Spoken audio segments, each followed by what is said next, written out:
value he himself. But some Japanese people support him, but this is crazy. Right?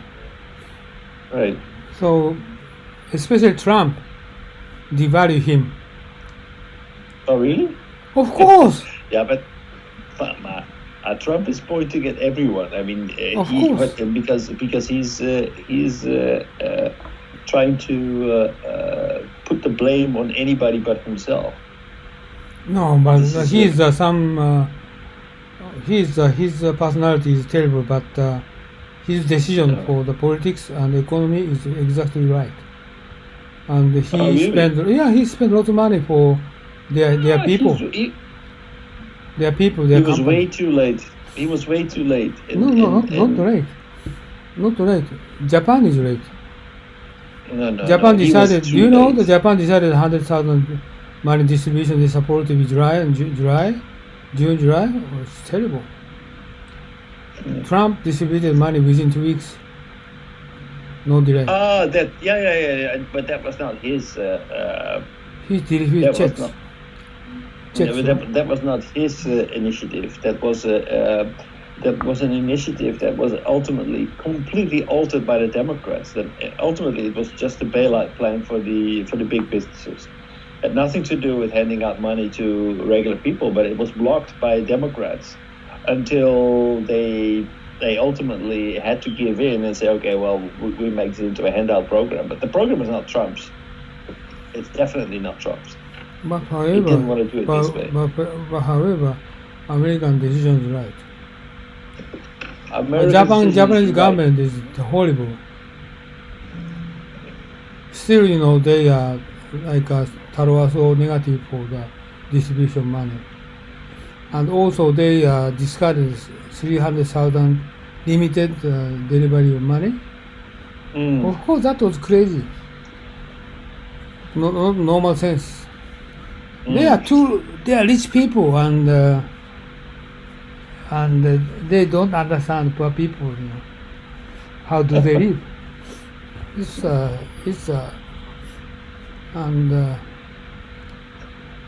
But still some people support them. This is also another I don't understand. Well, I think probably it's just like when you are a supporter for a soccer team, right? Like you support them in good times and you support them in bad times. No matter what, you support them. Oh, okay, maybe. I think that's probably it. Especially when there's criticism on Japan, then you need to support them and say, hey, it's not that bad, and we are being bashed, and you kind of identify with the politician. I think that's kind of normal. By the way, this morning I discussed this year. Okay, pandemic we're going to be passing by. Okay, within several months. Then, what we were going to confront with havoc of economy, big havoc, right? So like 1929, kind of similar, situation will coming up. Right. Because I invested crude oil, but crude oil is drastically, price break. Right. It means this kind of influence into the stock market, and as you know, the unemployment people, over 16 million people already. So employment ratio is going up to more than 10%. Those kind of figures never experienced in America, right? No.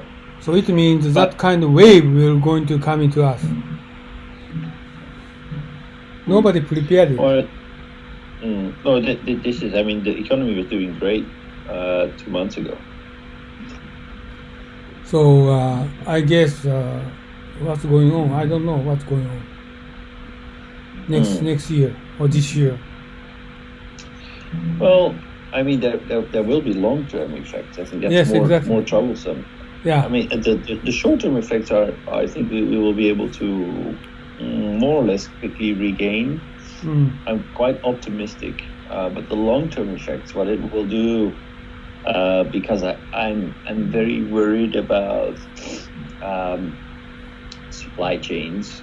They were going to break down. I'm worried about the fear that this has brought over people and politicians, over global connectivity. So I think that what I'm afraid of is that more people will be want to protect themselves against foreign influence. And that could lead to stronger geopolitical tensions. I think also China is now actually at the point where they are becoming more and more nationalistic. To the point where I think this is beyond what we have seen recently. This is becoming a little bit questionable. They have become very, very phobic for foreigners. So yeah, I'm worried about, especially the economy, of course, that's one, but also about geopolitics. Right, nationalistic and against globalization, and the import-export is declining. Supply chain cause lots of problem. Many companies retreat from China. Yeah. But there's one positive thing that a lot of people see, that it has been the democratic, more left-wing politicians who have been making the right decisions in fighting this pandemic. I don't think that Trump will come out as a winner from this pandemic. What do you mean good thing? I don't understand what you mean. The good thing, okay, so I believe that a lot of these nationalistic leaders like Bolsonaro and okay. And Trump, I think they kind of failed their country. They made ridiculous decisions by cutting the WHO. By the way, how do you think about WHO? Well, actually, there is only one thing, that this is not the time nor the place to discuss the functioning of the WHO. I mean, if you want to discuss that, you do that after the pandemic is under control. But to point to the WHO right now, in the middle of this crisis, that's absolutely, I don't think there is anyone who think that is a good idea. But America cut the budget for them now. Yeah, exactly. But I think really this is initiated by Trump, because he wants to point to WHO so that people don't point to him. I mean, America was slow to respond in the first place. Okay, so once it was too late, they started to say, we've been doing a great job. Bullshit, they should have responded much earlier. So I don't even want to bother about WHO at the moment. I think they need to do their job. They have a very important role to play at the moment. And if there was criticism, that is criticism about a 1 week period that was brought about by China not being upfront about their data. It's not like WHO has people on the ground everywhere where they can force themselves in. I don't think they were at the place at the moment to judge based on the data that they have. The only thing that we can criticize them for. You mean the criticizing after pandemic? Yeah, so if they want to criticize, then do that after the pandemic. Evaluate what went right, what went wrong. Of course things went wrong, because these people have to work under conditions that were unknown to most people. So they need to improvise, and the situation is not the same everywhere. So sure, things may go wrong. They're under pressure, but at least they're decisive. They have been clear on their message. They have been warning us very early on. It's nonsense to say that they have not been warning us. I've been listening to WHO news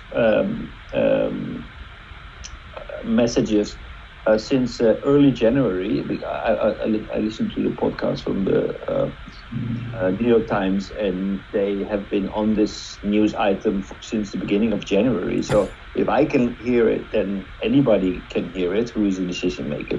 They just chose not to listen, and I can understand that, because I wasn't too interested in that news either in early January. I didn't think that this is not going to be that significant. It's going to be like the bird flu or something, and we will get out of this. This is not going to affect me, but it did. Now, it's not fair to kill the messenger over that, especially not if the messenger is responsible for keeping the international coordination about corona under control. That's going to be very, very important, especially in the next months when the situation comes under control, and we need to make sure that we are not screwing it up. That requires international coordination. That requires the WHO. So I really think it is an absolute disaster of a decision to bring this up at the moment. You mean Trump? Yeah. Understandable. I agree with you. Okay, you want to see video? Yes. Okay. Yes. Just a moment. So, I don't think so at all. At all. It was exactly like it was described in the documentary. The Japanese people are being educated like sponges, and they need to get back to their country like sponges. Okay, my case is half century ago. Okay, high school intentionally stopped teaching after 1850. Intentionally stopped teaching after 1850. It means we at that time we didn't know Sino-Japan, Russo-Japan War, and World War II. We didn't know nothing about that. Only I studied for university examination. High school teachers try not to teach us the recent years history intentionally. At that time, Teachers Association is very much socialism. Yeah, you mean talk about Nikkyoso, right? Yeah, exactly. Crazy people. Yeah. They never respect. They never respect Japanese flag, Japanese national song.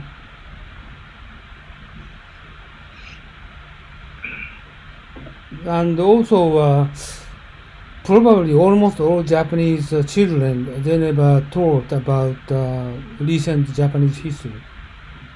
So everybody, they does not know. If they're going to take Japanese history or world history for university exam, they might be studied that.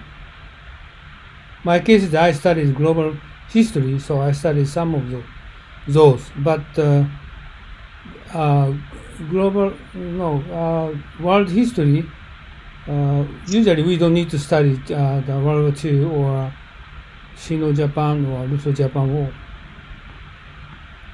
So I didn't study it before. Right. So almost majority Japanese people, they do not know Japanese recent history. So that's the reason why after World War II, Japanese politicians always apologize overseas criticize. Because they don't know. Right. And I think there's another element here, and that's the education system itself.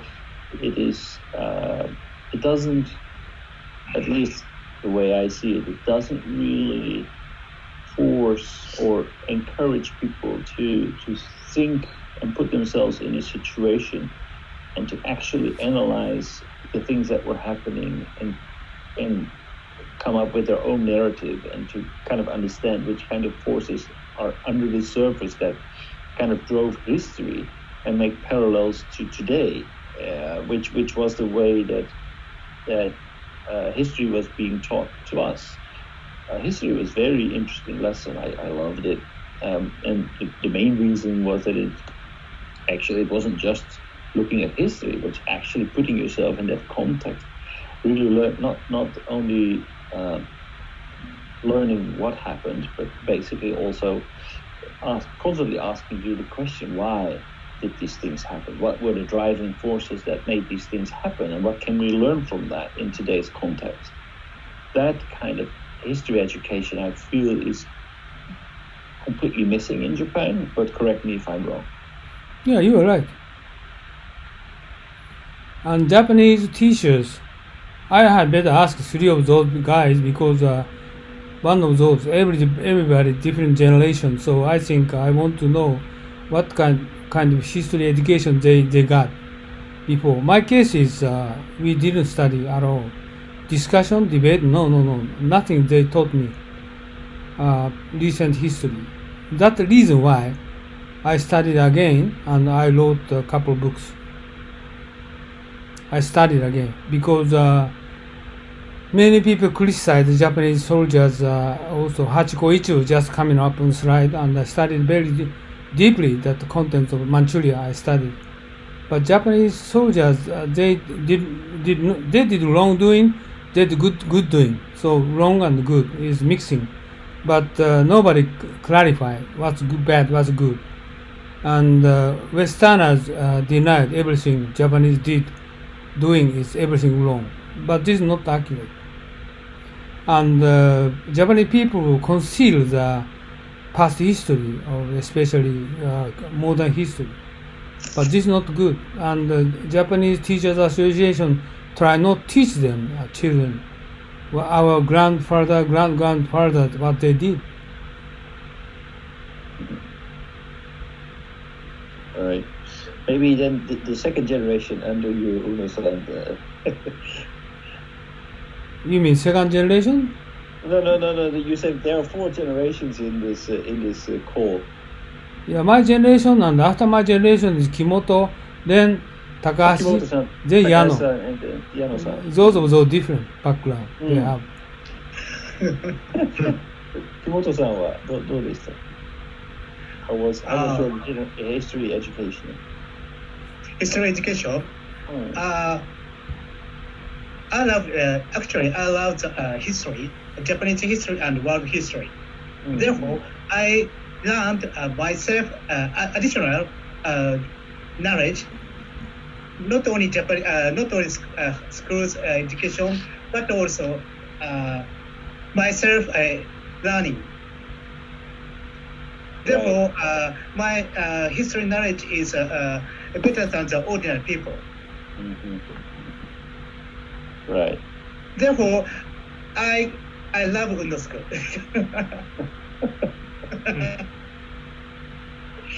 So, but what was your official education program like? So, what was it like in school itself? I think Japanese education, history education, is not good because too much teacher.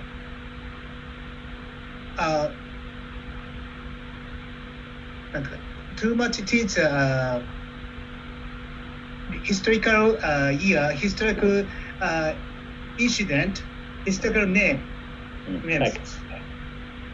Japanese historical education do not teach student about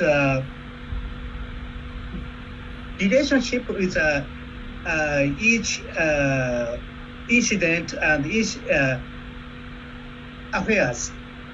Therefore, Japanese student could know the, for example, 大化の改新645年, that is good. But why 大化の改新 is happened? Right. So you learned when, you learned who, you learned what, but you didn't learn why. Yeah. Therefore, I think Japanese education do not have an aim to learn the things themselves. Right. So they basically they offer you the context, and you are or are not to do the thinking yourself. Right. But when you look around you, when you took history lessons, was it a popular topic? Did people enjoy studying it? Did you see many people who were passionate like you to actually ask themselves these questions as to why things happened and what was the broader context behind history?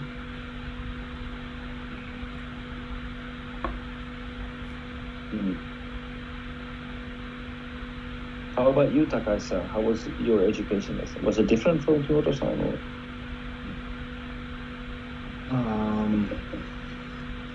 Yeah, I think it's almost the same. Oh, really? You are 30 Yeah. years younger. It's the same background, the education, same background.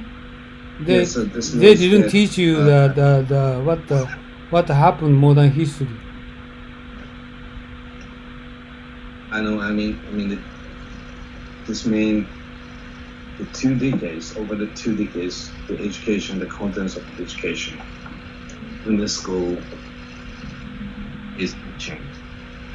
Just opening text, continue to open text, and following just events on history. Oh, did I teach Japanese history for you? No, I don't do that. I didn't. I know, but I read your book. But in the school, just on textbook. Right. Yeah, I wouldn't be surprised if the same is true for Yano-san. Oh, Yano is youngest. Youngest. So, do you recognize yourselves in the kids in the video? Actually, how can I say, like, I like the geopolitics, so I don't mind to watch this video. But actually, in school education, in my age, so the, how can I say, like, teaching to just memorize what happened in that age. So we have to memorize the name or year. That's it. So as Kimoto-san said, we didn't get why the affair happened in the past. It's same, just same. It's how we get the high score to get the good university. I think that's it. But in my case, so I didn't care about the classroom. Always I stripped the classroom because I always prepared to practice American football, so I don't care. In my case, I after graduate high school, I study by myself. So, but usually my age, Japanese millennium, study history only to get high score to enter exam. I think that's it.